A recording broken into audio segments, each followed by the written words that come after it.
Ouais l'équipe, salut à tous, le petit débrief, France-Pays-Bas 4-0 pour l'équipe de France, c'était un match de ouf. Alors je tiens d'abord à m'excuser encore une fois pour la vidéo d'avant-match où j'avais annoncé Jimmy Briand à la place d'Alexandre Lacazette. Donc c'était une mauvaise info de ma part, mauvaise vérification de ma part. Donc je tenais encore une fois à m'excuser malgré la deuxième vidéo que j'avais faite pour m'expliquer.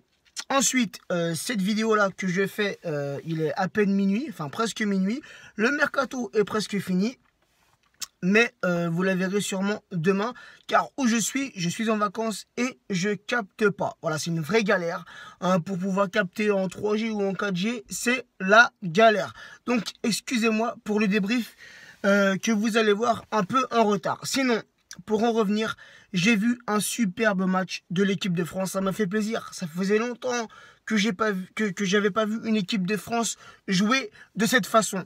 Portée vers l'avant, agressive, combative. C'était vraiment extraordinaire. Voilà. Et aussi, un grand bravo au public français qui ce soir a mis l'ambiance au Stade de France. On avait besoin de cette victoire. La Suède a fait un faux pas. La Suède a perdu contre la Bulgarie. Donc nous reprenons la première place du groupe. Voilà, avec nous, on a en tout cas 16 points.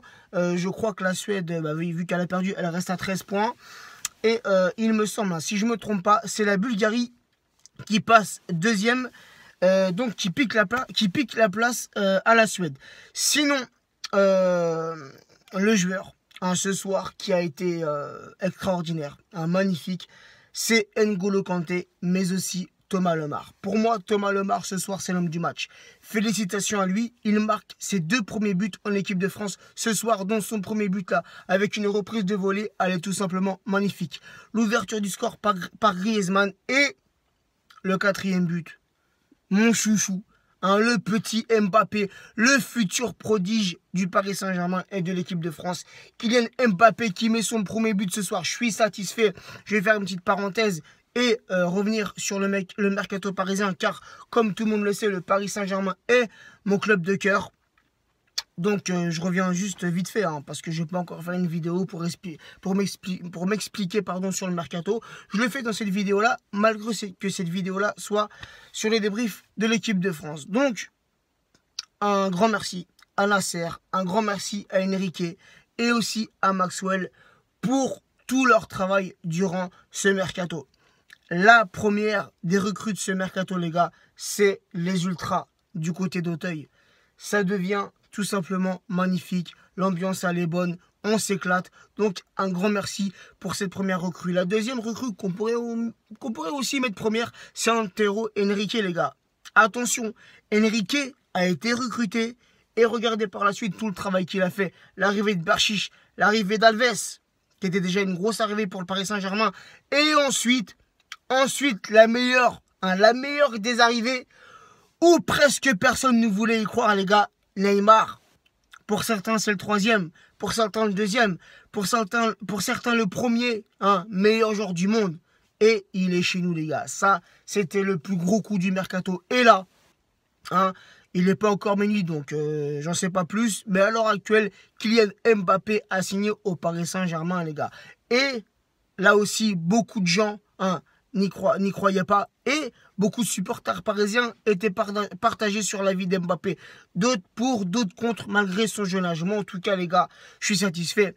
Comme je l'ai dit, Mbappé, voilà, c'est un joueur sur 6 mois qu'il a fait à l'AS Monaco. Sur 6 mois de haut niveau, sur 6 mois de professionnalisme, les gars, il nous a fait des matchs de fou. Même avec l'équipe de France, en si peu de matchs avec l'équipe de France, il nous a déjà montré tout son talent. Et ce soir, regardez, il rentre en seconde période. Voilà les gars, il met un but et le mec il est dans le cœur du jeu. Donc voilà, moi je suis très satisfait de l'arrivée d'Mbappé au Paris Saint-Germain qui, je l'espère, va encore plus progresser et au fil des années deviendra un très grand joueur. Sinon, je ferme cette parenthèse sur le Paris Saint-Germain. L'entrée de Nabil Fekir avec l'équipe de France, j'ai été très satisfait. Car voilà, Nabil Fekir pour moi, même s'il est lyonnais, c'est un très bon joueur. Très très bon joueur. J'espère que Fekir va retrouver son niveau. C'est un petit peu dommage que ce soir il soit rentré. Je crois qu'il est rentré dans les 10 à 5 dernières minutes du match. Voilà, c'est un peu dommage. Et sinon aussi, Koscielny, les gars, aurait dû sortir. Koscielny s'est blessé à la cheville. Pourquoi tu ne fais pas rentrer Kimpembe ou pourquoi tu ne fais pas rentrer Zouma? Deschamps, pourquoi tu laisses un joueur blessé qui, sur la fin du match, le mec, il trottinait. Il trottinait, ça se voyait qu'il avait du mal. Donc voilà. Et aussi, un dommage, et j'espère qu'on le verra contre le Luxembourg, les gars, Adrien Rabiot. Adrien Rabiot, ce soir, Paul Pogba, voilà, il a eu quand même une occasion qui était gigantesque, il aurait pu au moins la passer à Coman qui était tout seul.